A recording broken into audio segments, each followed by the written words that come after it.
Let's look first at a resistor, just resistor connected to an alternating power source. We call it an AC source, meaning alternating current, but the current alternates because the source voltage is alternating. So we're going to assume ideal wires still, and so all the resistance is in this resistor. The source voltage, we're gonna just assume the voltage as a function of time is a cosine function. If you recall cosine, sine, the only difference is a starting point, it's a shift, so initial phase. So it's totally fine to assume a cosine function that could be accounted. A different starting point could be accounted by a phase shift. So this is fine. The EMF naught represents the maximum value, peak value of the source voltage, source EMF. Omega is the angular frequency, which we can convert to regular frequency in terms of hertz, if we would like. Those are related.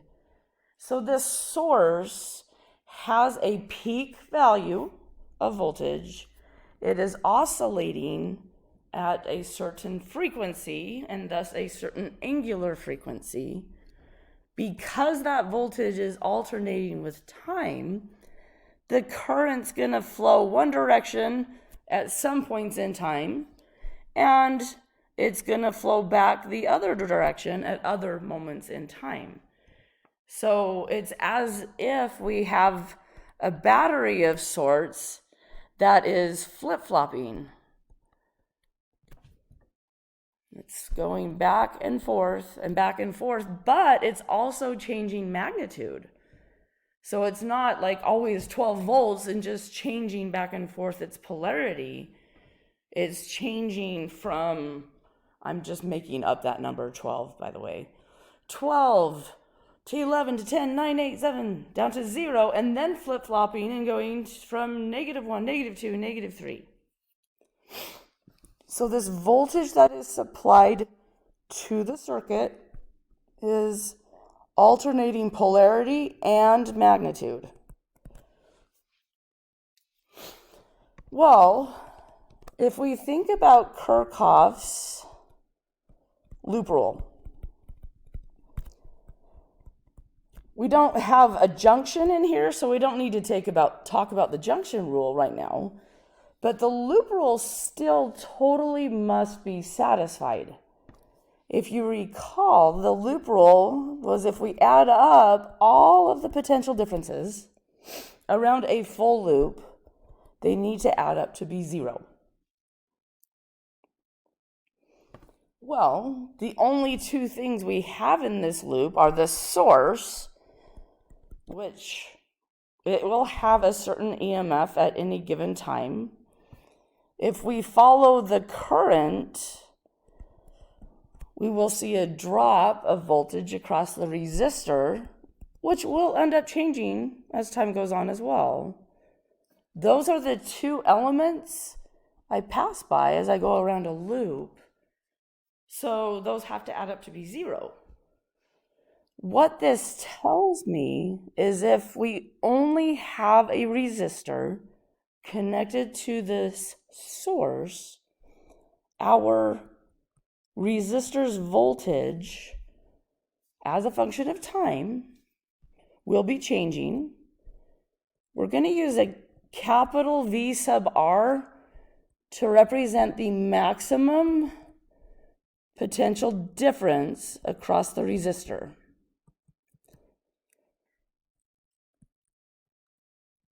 But if the resistor is the only element connected to this source, then the resistor has to have the same voltage as the source. The voltage of the source at any given moment in time has to equal the voltage across the resistor at any given moment in time. And that's why I can go ahead and write the voltage drop across the resistor as a function of time, as a cosine function, because we're choosing to write the source voltage as a cosine function as well.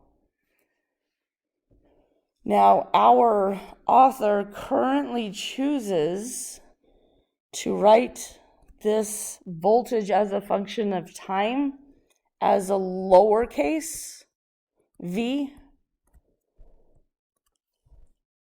The subscript of R means for the resistor specifically. So that resistor's voltage as a function of time will depend upon this capital V. So our author is choosing to use capital letters to represent the peak or max value. So this capital V sub R represents the maximum potential difference the resistor will see. So if we wanted to graph the potential difference across the resistor as a function of time, that graph would be a nice, pretty cosine function. The maximum value here would be this capital V sub R. The oscillation rate is based off of omega, which is the same omega as the source. Let's think about the current, though. Current in the circuit is going to be oscillating with time as well. If we think back just to resistors, when we talked about resistors originally, so Ohm's law, we said the potential difference across a resistor was equal to the current flowing through it times the resistance.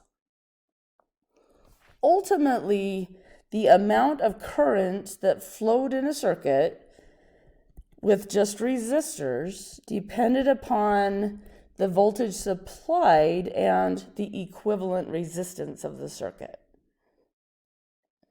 Well, the current in this circuit is going to change with time because the voltage drop across the resistor is changing with time. So I'm going to take this function up here,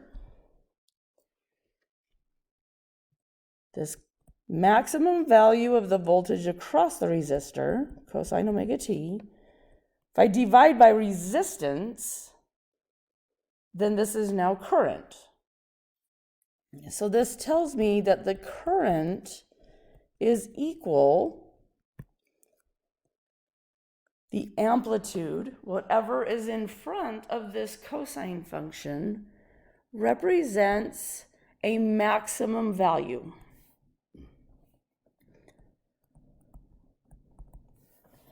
You will see this written as a lowercase I with the subscript of R. So similar to the voltage where I mentioned our author is choosing to use lowercase v to represent the voltage at a specific moment in time, to represent the function, that is true down here as well. Lowercase I, our author is using to represent the function. So this current through the resistor, that's why we have a subscript of R here, is changing with time. Capital I sub R means the maximum current through the resistor. The current, though, is changing with time because that source voltage is changing with time as well. So the voltage drop, let's come back to our graph right here. I graphed the voltage drop across the resistor. Well, the current will also be a cosine function. So if I wanted to graph the current up here, it would have a similar shape. It's also a cosine function. I'm drawing it with a different amplitude though. And that's because I'm just assuming, which may be right, it may not, this relationship is right, the maximum value of the current that will flow through the resistor,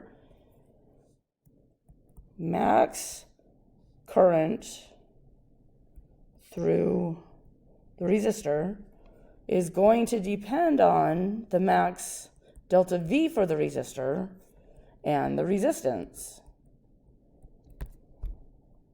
This relationship will always be true. In terms of drawing the picture, the graph, I am assuming this resistance is greater than 1. So when we divide the resistor value by a number bigger than 1, I get a smaller number. And that's why I chose to draw the peak value of the current smaller. And it doesn't look like I reached the same value all the way across, so I apologize for that. But this current will have the same peak value as that source voltage continues to be connected to the resistor. So let's talk phasors for just a second. I'm going to just slide this to the left a little bit. Phasor, again, is just a vector. And the length of the vector represents the maximum value of whatever you're representing. So if I wanted to draw a moment in time that represented the resistor's maximum voltage, the length of my phasor would represent the maximum value. The x component right here would represent the value at a specific moment in time, right here. That's the lowercase v. That means the value of the potential difference across the resistor at that specific time.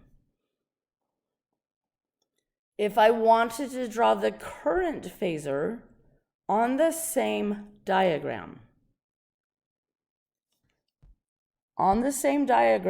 I have to think about the fact, these functions.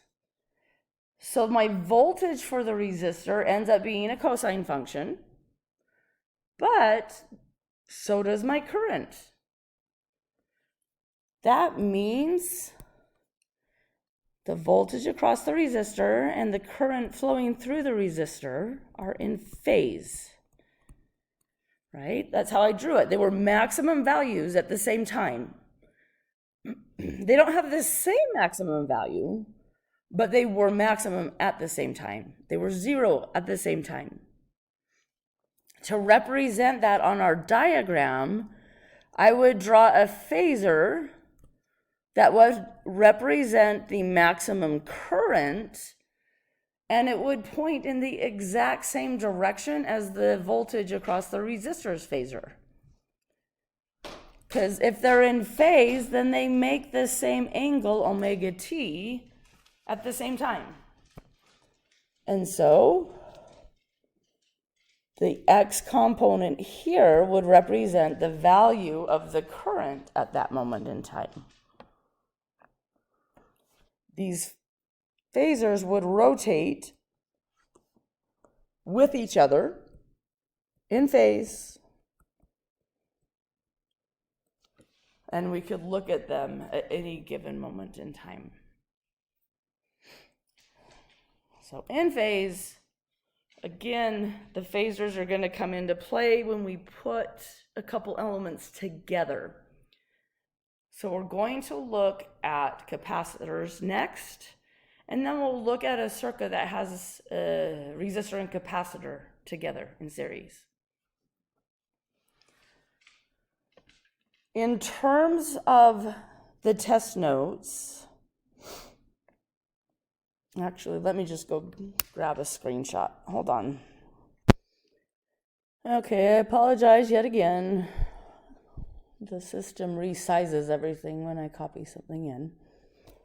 But I've pulled in a line from our current test notes that talks about resistor circuits. So these are all the equations we just walked through in terms of the resistor. So this lowercase v represents the potential difference across the resistor as a function of time. Lowercase I represents the current flowing in specifically this circuit that only has a resistor connected to the source as a function of time. So that voltage across the resistor has a maximum value. That's the capital V.